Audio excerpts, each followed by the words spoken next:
आयुर्वेद हा भारताचा प्राचीन आणि समृद्ध ज्ञानवारसा असून आजच्या धकाधकीच्या जीवनशैलीत दीर्घकालीन निरामय आरोग्य राखण्यासाठी त्याचं महत्त्व अधिक अधोरेखित होतंय. आधुनिक वैद्यकासोबत आयुर्वेदिक आणि निसर्ग उपचार यांचा समन्वय साधल्यास अनेक जीवनशैलीजन्य आजारांवर प्रभावी नियंत्रण मिळवता येऊ शकते. मात्र आयुर्वेदाच्या शास्त्रीय तत्वांची आणि त्याच्या उपयुक्ततेची पुरेशी माहिती अजूनही समाजापर्यंत पोहोचलेली नाही. त्यामुळे आयुर्वेदाबाबत जनजागृती होणं ही काळाची गरज आहे, असं प्रतिपादन राज्याचे शिक्षण आयुक्त सचिंद्र प्रताप सिंह यांनी केलं. वैद्य डॉक्टर हरीश पाटणकर यांच्या ज्ञानसंकुल विद्यार्थी संघाच्या प्राचीन संहिता गुरुकुलातर्फे आयोजित दिग्गजांच्या मुलाखती या कार्यक्रमात ते बोलत होते. टिळक रस्त्यावरील न्यू इंग्लिश स्कूलच्या गणेश सभागृहात आयोजित कार्यक्रमावेळी ज्येष्ठ वैद्य प्रवीण जोशी, संयोजक वैद्य डॉक्टर हरीश पाटणकर, डॉक्टर स्नेहल पाटणकर, गुरुकुलाचे विश्वस्त सुरेश मोहिते, नीता मोहिते आदी उपस्थित होते. यावेळी वैद्य संतोष सूर्यवंशी यांना कैलासवासी नानासाहेब पाटणकर स्मृती आयुर्वेद कृषी रत्न पुरस्कार तसेच वैद्य प्रवीण जोशी यांना आचार्य पुरस्कार प्रदान करण्यात आला. वैद्य हरीश पाटणकर लिखित ईसीजी ऑफ स्किन या पुस्तकाचं प्रकाशनही करण्यात आलं.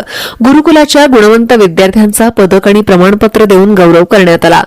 गुरुकुलाच्या केशायुर्वेद उपक्रमाच्या दशकपूर्तीनिमित्त केशायुर्वेद रत्न पुरस्कारही प्रदान करण्यात आले. वैद्य विवेक आंबरे आणि वैद्य अचला यांनी सूत्रसंचालन केले. डॉक्टर स्नेहल पाटणकर यांनी आभार मानले. आज इथे सगळेच घरातले व्यक्ती आलेले आहेत. आमचे सासू सासरे आलेत, आई आहेत, भाऊ आहेत, नेहमीच ते सोबत असतात आपल्या. भाऊंच्या स्मृतीप्रित्यर्थ आज पहिल्यांदा आम्ही आयुर्वेद कृषी रत्न हा पुरस्कार देतोय. भाऊंची खूप इच्छा होती की आयुर्वेदाच्या विद्यार्थ्यांनी आयुर्वेदासाठी काम करावं. आपण सगळी शेतकरी माणसं, आपण सगळ्या शेतकऱ्यांनी शेतीसाठी काम करावं. बऱ्याचदा आता सर शिक्षण आयुक्त आहेत, त्यांना कल्पना आहे एका वर्गामध्ये 100 विद्यार्थी असतात, पण सगळे 100च्या 100 सगळंच छान होतील असं काही सांगता येत नाही. त्यातले काही विद्यार्थी काही वेगळं काम करतात, काही अजून वेगळं करतात. बॅक बेंचर्स तर अजून छान आणि वेगळं काम करतात.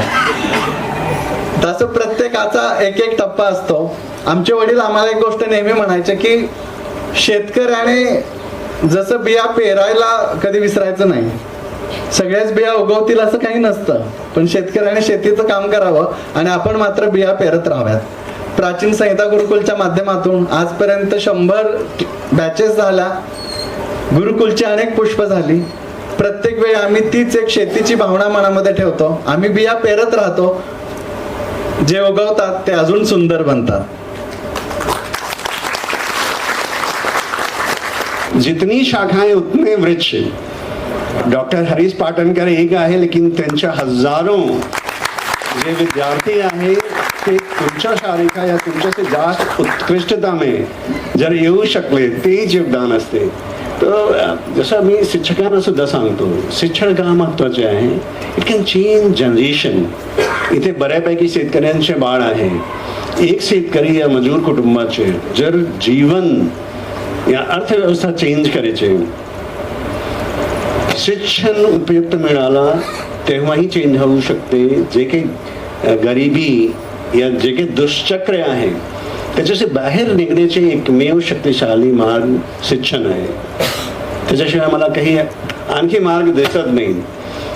त्याच्यामध्ये शेती सुरू करत असताना पण अन्नधान्याची शेती नक्की करत आलो आणि ती इतकी उत्तम होती, भेसळमुक्त होती, विषमुक्त होती. त्यामुळं आम्ही आजारी पडण्याचं प्रमाणच नगण्य होतं. आम्ही 100 वर्ष जगायला शिकलो मागच्या 5000 वर्षामध्ये. त्या ठिकाणी नैसर्गिक जीवनशैली असणार, सुसंस्कृत असं आयुर्वेद शास्त्र आम्हाला 100 वर्ष जगायला शिकवत गेलं आणि आम्ही शिकत गेलो. पण मागील 300 वर्षात म्हणजे मागच्या 300-500 वर्षात मुघलशाही, आदिलशाही, निजामशाही, त्याचबरोबर ब्रिटिश, डच, पोर्तुगाल अशा अनेक आक्रमणांनी आम्हाला फार घायाळ करून टाकलं. तरीही बघा आमचं अस्तित्व, भारतीयत्व, परंपरा हे सगळं जसंच्या तसं आहे. कारण आयुर्वेद हा प्रत्येकाच्या घरात रुजला होता आणि तो जागृत करायचा असेल तर आपली जीवनशैली जागृत करावी लागेल. कारण स्वस्त से स्वास्थ्य रक्षणम हे गावात नव्हे, प्रत्येक कुटुंबात, प्रत्येक हृदयात आणि आपल्या सगळ्यांच्या जेनेटिक कोड मध्ये कोरलं गेलेलं आहे.